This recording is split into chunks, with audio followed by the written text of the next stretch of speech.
One. Hey, what's up, everyone? Wrap your mind around this. We're back. Joe from Confessions from a Dangerous Mind. And I am the one and only Art. Yes, the one and only, very special. So, Art, you said that you made a video. You finally made a video on your channel. I did. I took up your challenge, and I thank you for challenging me. I want to encourage you to keep doing that because it pushes me, right? So I did do my video, and I will be uploading it later on today. I was just having some technical difficulties airdropping it to another device of mine, but I do have it recorded. And I'm excited. I'm excited to let you guys in on the intro for my personal channel, and I'm pretty stoked about it. So yeah, absolutely. How long did it end up being? About 11 minutes. Yeah, all right. About 11 minutes. I honestly was getting kind of like I lost for words. I didn't know what else to talk about, but as I kept speaking, it was a little bit more easier for for it to flow. So yeah. Absolutely. Well, I was wondering, because you kind of quizzed me yesterday. I was wondering how familiar you are with PAWS. You know what? I like how you put that yesterday. I'm not too familiar with that at all. Like, I've heard of it yesterday when you said it. But yeah, no, thank you for bringing that up. Yeah, dude, I appreciate that because I had no idea. Like that was one of your triggers. I didn't know that was a thing. Like, yeah. Well, I don't know if I brought up PAWS. I brought up HALT. But yeah. PAWS, it stands for Post-Acute Withdrawal Syndrome. Okay. Well, then maybe I just have no idea what you're talking about, Jeff. Well, because I think it's a really great topic, and unfortunately, it's not really like when I was an inpatient. There's a lot of wind going on your end. There is wind. Okay. Yeah. Okay, there we go. We're gonna turn that off then. Turn the fan off. Sorry guys. But yeah, when I did the 40 weeks of inpatient, post-acute withdrawal syndrome wasn't talked about. And me and a peer actually we led like a little mini class for everyone else. But it's post-acute withdrawal. It's like how sometimes you feel like crappy, you just have some days where you just like feel more depressed or more anxious. Yeah, I do actually. So that's kind of what post-acute withdrawal is. It's your brain attempting to heal itself, or it's the process of the healing.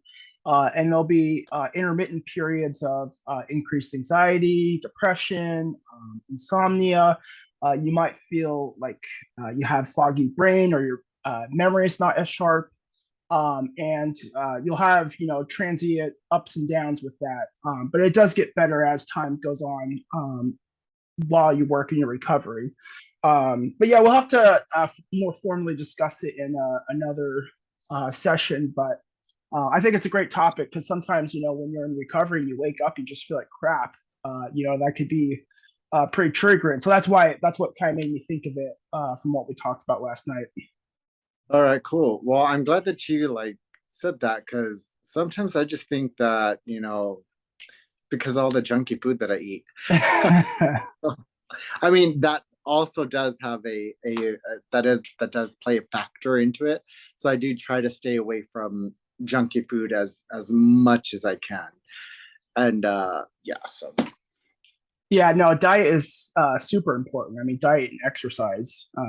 You said you went for a jog earlier today? I did go for a jog earlier today. And, since we're on the topic of food, for me in particular, I have a chemical imbalance, and the diagnosis is bipolar 1 disorder.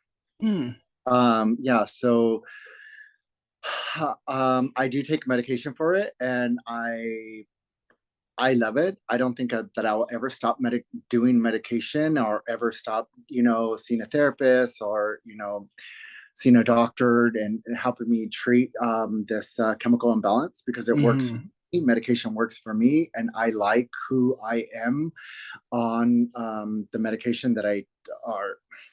I like. I see the difference when I'm balanced and when I'm on medication and when I'm not. So I don't ever want to play with that for when it comes to myself and my chemicals inside of my brain. But with that being said, on the topic of food, I know that dark chocolate in particular helps regulate the emotions, Hmm. and I also know that almonds help. A lot of green foods help. A person with that has bipolar one disorder. So trying to incorporate that inside of my diet, or inside of my everyday, uh, meals. Hmm. It helps. Actually, it helps me. So yeah, That's interesting. I lots of wonder why. water. Yeah, water is always important. I wonder why that is though, with the almonds and dark chocolate and green leafy vegetables. Do you know like what about It's those is it? it's a natural mood stabilizer. Oh, interesting. That's what they are. Yeah. So Okay. on top of the mood stabilizer, that medication that I'm on, I'm taking a natural uh way on trying to manage the or regulate the mood. Hmm. Well, Art, if you're comfortable, if not, I totally understand. I'm just curious, what medication do you take? Because I've worked with patients that have had bipolar one or bipolar two disorder. Yeah. At the time, I'm not very comfortable with that. Yeah. Yeah. So yeah, and the only reason why I say that is because I don't want it to come off like I'm advertising for them, right? I'm not getting Yeah. paid All for right. Fair them. enough. I'm not getting paid to say what medication. Now, if the medication that I'm on wants to sponsor me, I don't know if that's ever going to happen, but who knows? Maybe, I'll no, I totally, advertise all day. Put me on a billboard. Shit. I Shoot. totally, no, I totally understand. But I'm glad though that the medication is helpful for you and helps to kind of keep you stable. I'm the same way with my antidepressants and my anti-anxiety medication. I mean, I would be really screwed without it, because yeah. So with the bipolar one, that's episodes of mania with depression, right? It's more mania than and less depression. So it's Hmm. more ups and highs, and so it looks like for me, it's more of a like I could go weeks on, and it doesn't look like this anymore because I've been stable for years, but I can go quite some time, with only getting like 2-3 hours of sleep. Um, Hmm. Appetite actually just goes away. I then it turns into mania. Yeah. There's a lot of things that go into it, right? The racing Hmm. thoughts. My mind, goes and thinks like 50 different scenarios at once, but at the same time, having that part of me, right? Because Hmm. having or being diagnosed with bipolar one disorder, it isn't me. That's not who I am. That's not who I identify as. That is a part of me, but it Yeah. isn't me. So I like to pull on some of these things that come with the bipolar one, like me being able to think of 50 different things at once and use it to my strength, right? Like Hmm. I can think of different scenarios and the outcomes, and how it can look, right? All in a matter of like a couple of minutes, right? And that benefits me. So I like to pull on some of those strengths, right? So Yeah, no, that's awesome. Do you ever feel like the medication, uh, kind of reduces that too much? So the medication only what it does for me, it just balances out the chemicals inside of my Hmm. brain. Everything else is totally up to me. For me to Okay. watch out for my triggers, for me to notice my mood, for me to start implementing different things, like when it comes to changing my diet, or when it comes to me doing more exercise, right, to burn off a lot of that energy for myself. Hmm. For me to like more journaling, for me to that's when I implement all of my tools when that happens. And luckily, having an episode for me looks like now probably like twice a year, maybe. Oh wow. Okay. Nice. So yeah, I don't know if I shared with you much, but I know I've talked about on my channel. I've had some experience with uh, mania, and especially mania that turns into psychosis as a result of my nitrous oxide abuse. So I could totally relate with the very little appetite, very little need for sleep.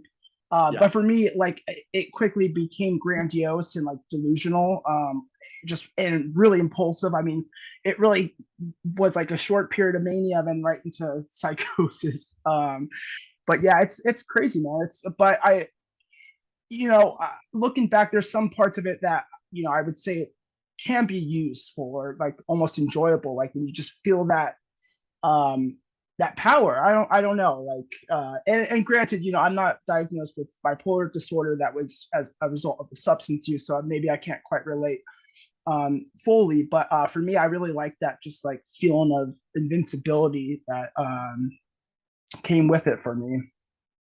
No, yeah, I hear what you're saying when you're when that feeling of grandiose and that feeling of being invincible. I Hmm. early on when I was younger, I used to get that feeling a lot and not know what it was, and used to act upon it, right? Uh, Oh. that would get me into some trouble, right? But now that I'm older, I'm able to recognize that a little bit, Hmm. and I'm a lot more humble, and I'm a lot more grounded, and I know myself a little bit more to be able to say, oh, you know what, that's the part of me that is coming from the just the chemical imbalance. So I need I'm gonna put that in check, right, because that isn't Hmm. me. And then I act accordingly. But that feeling can get a person high. Yes. Yes, yeah, well, definitely into trouble, like you said too. Yeah. But I think that's great too. Also, how you mentioned, it's a part of who you are, but it doesn't define who you are, because unfortunately, that's still a pretty big stigma, where people are like, "Oh, that person's schizophrenic," or "That person is like has bipolar disorder." And they kind of make that the identity first, and it's not. It's a person like your art. You have that chemical imbalance. I'm Joe. I have my own chemical imbalance. We're not our diagnoses. It's just a part of our lives, and I'm glad that you're able to kind of you've acclimated and learn to live with it, and not let that get you into trouble, and just kind of keep it in check. I think that's awesome, because unfortunately some people just don't want to, or aren't able to, at least from what I've seen. Again, I haven't worked in psychiatric nursing a whole bunch, but um, that's what I've seen for some people, at least. You know what, Joe? I can say from experience, it took a lot of years for me to accept that part of me, because Mm-hmm. I, just like you had said, I would think everybody knew who I was and figured me out and put me in a box. And I even did it to people, and I even did it to myself, just being Mm-hmm. ignorant, right? And fully not understanding. But coming to the point where I accepted that part of me and was like, wait, this is just a part of me. This isn't me, right? Because I'm way more than this diagnosis, right? And I had to Mm-hmm. break down that stigma that I was putting on myself, and those limitations that I was putting on self, right? Because um it was quite challenging to accept that this is my reality. This is something Mm-hmm. that I will overcome every day, right? This is an everyday thing, just like everybody else has an everyday thing that they choose to overcome, and sometimes they win and sometimes they lose, and I'm no different from anybody else, and so do you get what I'm saying? Does No, that make sense? I completely know what you're saying, and actually, I really liked how you phrased it. Like, this is your reality. Uh, I think that's really empowering because yeah, it's each of our own realities. Because especially with something of that sort, I mean, it also affects our perceptions, how we perceive and live in life. So I don't know. I really like that phrasing quite a bit, and yeah, I do know what you mean. But yeah, it's unfortunate though that people still just put people in those boxes, like you said, and just kind of instantly put a label on it when you're a whole individual. We're all unique individuals with our own life experiences and perspectives on life. And yeah, I don't know. It's unfortunate, but it kind of is what it is. Yeah, it's like, can we all just get along? Dang. Apparently not. I don't know. But yeah, dude, I mean, it is something that we live with day to day, and especially for me, in the aspect of recovery, I do have to live a certain way. There's never going to be an off day. My depression is never going to just decide to not come into play any day, or my addiction is not going to decide to not come into play. I mean, that's something I always have to stay on guard with. So I also know what you mean in terms of that. Yeah, because I've learned that the disease, speaking of addiction, is awake before I'm awake, and I'm just like, go to Yeah. bed, dude. Aren't you tired? But apparently, you don't go to it doesn't go to bed. No, it doesn't. Do you ever have dreams of using? um, I do actually, and I call those freebies. Being honest, I do. Um, Sometimes it goes all the way through, and I end up, doing it, and sometimes it doesn't. But that is, I mean, I don't. It is what it is. I don't pay no mind to it. It's like whatever's. But speaking of dreams, I'm the type of person that can dream and will remember the dream like throughout the Mm, day, right? Even the next day. I know some people aren't able to do that. But I'm one that can. I don't know if that's a good thing or a bad thing, but yeah, I clearly remember my dreams. And when that happens, sometimes I wake up like, as if I am, under a mood mind altering substance. And my heart is like, my mind is like, but I try to stick to the more natural highs like shopping. I can dude, let me tell you, bro. I literally there's a glaze that gets over my eyes. So people say I just like to think, that's something I enjoy doing, but you know, I've been told once or twice that I look like I am literally getting high, just like going mm. out shopping. And just thinking about it is making me sweat. So I'm gonna That's funny. Well, yeah, I mean, I'm not saying you have a problem, but like other behaviors, I mean, not just substance use, other behaviors can become addicting. Like I know people struggle with gambling addiction, sex addiction, pornography addiction. So I can totally see that kind of creating that mindset. But um, back to the dreams thing. Yeah, I was just curious because I know some people in my therapy groups, they've had using dreams and they wake up in kind of a panic, like, oh, hey, I relapsed. Um, but yeah, I don't. That doesn't really happen for me, at least not in terms of waking up in a panic. Like I'll wake up and pretty quickly realize it was a dream and not freak out. But are that's you ever funny. like, oh darn?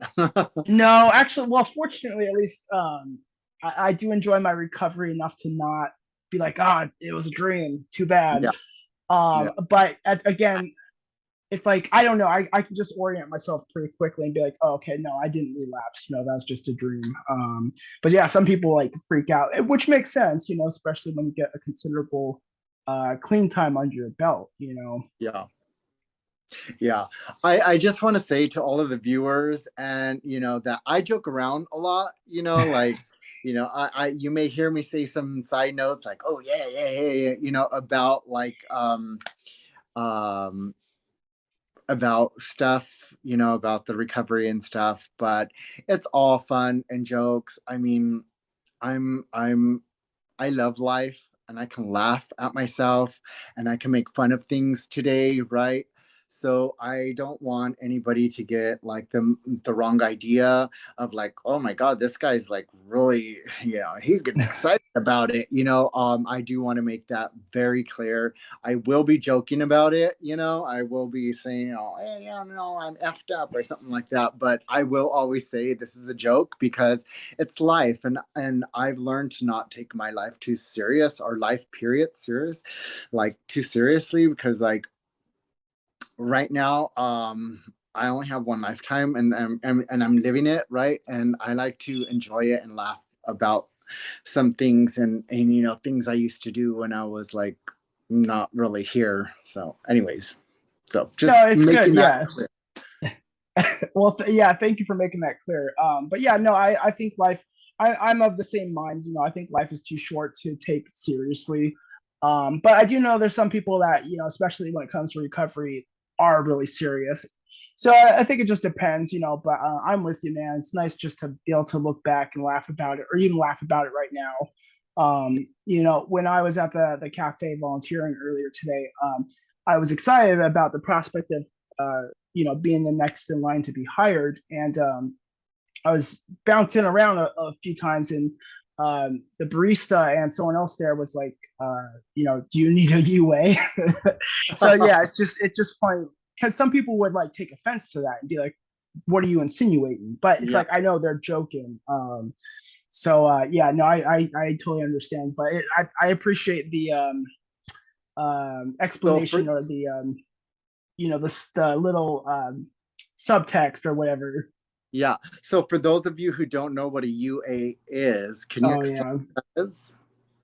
You want me to explain what a UA is? Yeah. Uh, okay. Well, UA is a urinalysis. Yeah. So it's a urine sample, and they test for um, different substances. I mean, I think the treatment, the UAs I take for my treatment are like 5 panels. So they test for like THC, cocaine, methamphetamine, PCP, stuff like that. But there's Yeah. like 14 panel ones. So they can test for a lot of different substances, and they can also test for the metabolite of alcohol. So yeah, so when we say UA, that's what I'm referring to as a drug test. Yeah. And also you might hear us say DOT, and DOT stands for drug of choice. So I don't know if you're too familiar with that, are you? Uh, DOC, yeah. DOC. My DOC. my What did counselor, I say? DOT?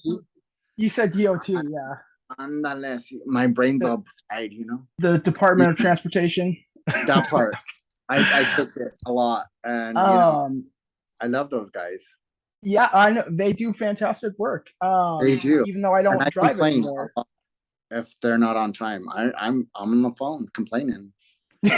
Actually, um, I'm going to a board meeting that they're having soon at the end of July because yeah, I have a bone to pick with them. So uh-oh. I think They that's better what's watch on my out. mind. DOTs, I don't know, but it's Um, DLC, right? yeah, well, my counselor says DOD, drug of destruction. I think that's pretty appropriate, or pretty, yeah. I like saying that.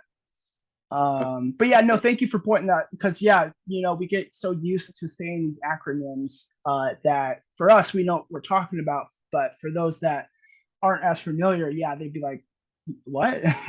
Yeah, most definitely. And also, you guys could always ask questions on below. We're more than welcome to. We're more than welcome. I am not making sense today. I'm so sorry. We can answer questions that you guys have, so please feel free to do that. Got Yeah. that runner's high going on.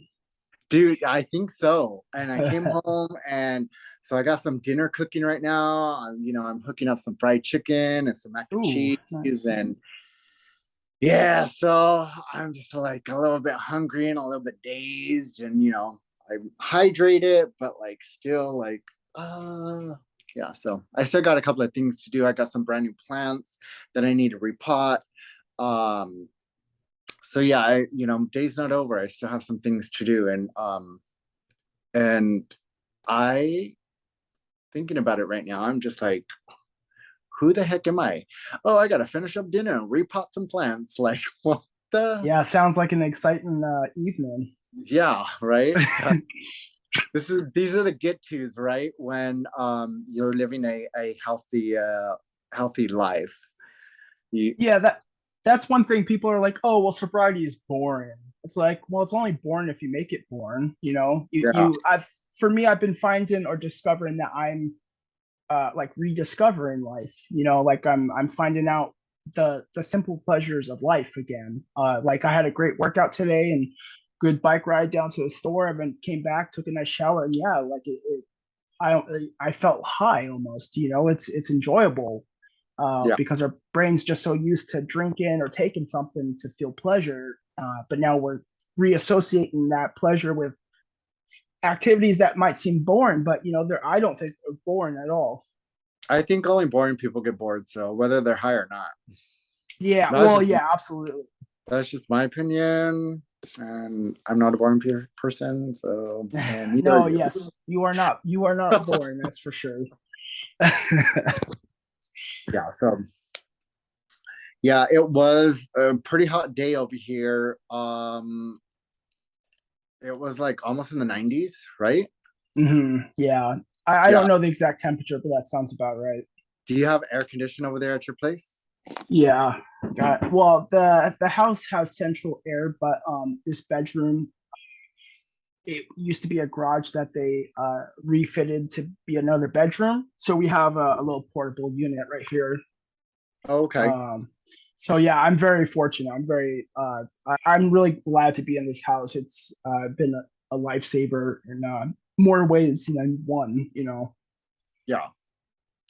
Yeah, that's good. Unfortunately, I do not have AC inside of my house, so I have all my windows open. Yay me. Yeah, sounds like fun. Is it still I pretty know. hot in there? Yep, the devil's pit is still here. Yeah, it's hot. I sh- no offense to any really, I don't know. I'm just Any gonna be any devils? Any devils watching? No offense. yeah, we love you all. I love you all. um, have you ever had like any hallucinations? Um yeah. Yeah. I've, yeah. So when you were speaking about the psychosis, yeah, most definitely. I there was a particular time where I was going through a manic episode, and then Hmm. being manic it turned into mania, and then I had a great idea, right? The grand great idea that I would put a mind mood altering substance inside of the mix, right? And I went ahead and did that, and that grand idea turned into me starting to having these visuals and these audio hallucinations, right? But because I was aware of like me already being in an episode, and then me being now in a drug induced psychosis, right? It was like even more freakier because I knew what was going on, right? And I was like, I know it's not real, and I know it's because of this, and I understand that, like, I like am consciously aware of this happening because of X, Y, and Z, right? And I know how to Hmm. like you know simmer it down or whatever, but nevertheless, still made it, it was still scary. It was still Yeah. hard to to cope with, because it isn't just something that went away, right? It was something that was so real inside of your face that it was just a little bit challenging to be like, oh my gosh. But yeah, I have. Because the reason why I ask, and I assume you saw the warning too. So just so you guys are aware, we have a little less than 10 minutes. We still need to. We'll figure something out. I'll look into. I was under the misunderstanding about Zoom again. But anyways, the reason why I ask is because yeah, when I was abusing a lot of the nitrous oxide, I was having a lot of um, delusions or hallucinations, and a lot of it was religious focused. It was like angels and demons or God and the Mm. devil and stuff like that. And it didn't help too that like I would just sit and just abuse it for hours. So I would be in a state of oxygen deprivation for multiple hours, and at times it felt like I was just skirting that line between life and death. And it was almost like a tug of war between heaven and hell with my soul. So yeah, that's why I brought up hallucinations, because yeah, that's scary, and especially like you're like, well, this is a result of this and this and that, but it still feels so real. I mean, that becomes your reality, and it's so scary. Well, I wouldn't necessarily say that that was my reality, but that I was consciously aware of what was going on, right? I knew mm, that that wasn't real, and I knew that I knew what was going on. So, and I knew how to fix it. So I went ahead and fixed it. So it was kind of like just a at that point I had to like crash, right? And I had mm, like so grand idea, right? I went ahead and, just did what I needed to do to, sedate myself and, reset the brain and, do all that. But yeah, highly, highly recommend everybody not to do that. That was it was very scary, it was scary. And if I didn't have a safety net, meaning doctors, and meaning I mm, had to redo everything, right? Because putting some substance inside of the mix when one is on medication, it messes with the brain a bit, right? Especially when the brain is when my chemicals are already like unbalanced, when I mm. am when I used to put something inside of there to mess up them even more. The only thing I had to do was fall on my safety net. Team of doctors, team of therapists, team of psychiatrists, um, team of prescribers, and my support team, my support Mm. groups, a fellowship. And I had to really, and then just be honest with myself and tell on myself and let them know what was going on with me. And we just try to get to the root of what was going on. So Yeah, no, I think that's fantastic, and I think that's a really good point to make too, because it's unfortunate the society and the system that we live in. For the people that don't have that net, and have similar experiences, and they fall through those cracks. Because it's hard. I mean, especially once you get kind of, for me, being involved in the legal system. Fortunately, nothing too serious, but it does seem that once you're kind of in that hole, or in the midst of it, it's a lot harder to get back up out of there, and whether that's to a normal or healthy mindset, or just circumstances of living. It just seems like once you're down there, you're just kind of kept down there, in a way. But I know that's a topic for a whole nother video too, is just yeah. kind of talking about. I mean, there's so much to talk about. It's crazy. But no, yeah, I totally get you, bro. I do want to acknowledge though, and I want to acknowledge the fact that you're here today, and you did it because you wanted to, right? Like Mm-hmm. no other reason other than you fought your butt off for your own life. And I appreciate you for that, because if it wasn't for you, I wouldn't be here and I wouldn't be pushing myself and doing my own channel. And I thank you for that, brother. So I thank you for the courage that you have inside of you, for not giving up on yourself, because you're worth something. So keep doing that, man. Yeah, bravo. Well, thanks, Art. I really appreciate it. And same to you, man. I'm glad, because you've, and, as the viewers will come to find out over, multiple videos, we've, from the sounds of it, we've both been in our own personal hell, and we fought long and hard to get where we are right now. So same to you, man. I mean, I just thank you for doing this with me. I really appreciate having someone to do some videos with, especially someone with as much experience and knowledge as you do. And yeah, dude, yeah, I appreciate just that acknowledgement, because yeah, sometimes it's easy to forget, how far we've come and what we've had to do to get to where we are. So yeah, definitely, man. Thank you. For sure. Yeah. So yeah, have you had dinner yet or no? Well, I had I had a few bowls of Frosted Flakes. Dude, That's probably. oh my gosh. Tell me why Frosted Flakes is my favorite. Oh, dude, I have tons of cereal. I got cereal on cereal on cereal.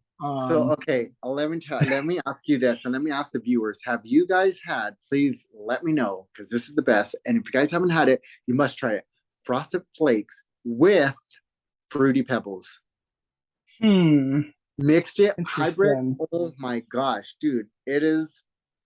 If you're looking for something sweet to eat, that's a go-to mixture. Well, actually, now that you mention that, I got the Malto. Yes. So I have both. Work. Those work. Yeah, dude. There we go. Yes, bro, you have to try that. Oh my gosh, that okay.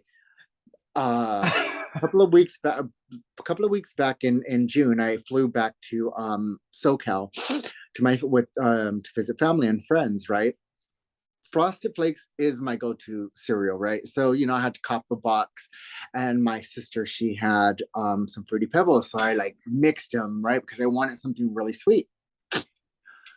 Tell me why. I was like mind blown. So this is something new to me, and I'm just sharing it on to you guys, because it sounds like you're a cereal lover, and I mean, who would turn down a bowl of good cereal? I don't. That's like a stoner. That's such a stoner suggestion. I love it. That sounds good. I'm just yeah, it just sounds like someone that would be high coming up with that. But that explains a lot. This video, then, Art is high as hell apparently. No. Yeah, no, I'll have to give that a try, dude. But yeah, I do enjoy a nice bowl of cereal. So let's see, is that 2? Yeah, so we have just about 2 minutes left. Okay. Yeah, so again, sorry, I didn't realize Zoom, whether you record or not, has a 40-minute time limit. So we'll have to figure. I'll have to look at something else other than Zoom, maybe Skype or something. We'll make something work. Okay, then. Because that way we don't have to necessarily go longer than 40 minutes, but at least then we have that option in the future. So all right, well, let's sign off. So yeah, thank you everyone for watching. Thank you, Art, for joining tonight. Definitely glad we could be doing these videos together. I'm very envious of your dinner. I'll probably have some more cereal before I go to bed. No worries, bro. I'll bring you a plate tomorrow if I see you. I don't know if you want, if you're down. I don't know. Whatever. I'll probably be full. I'll probably eat there. So. Oh yeah, that's true. Anyways, we'll, all right, we'll do dinner another time. For sure. You guys stay safe. One love. Peace. All right. Bye, everyone.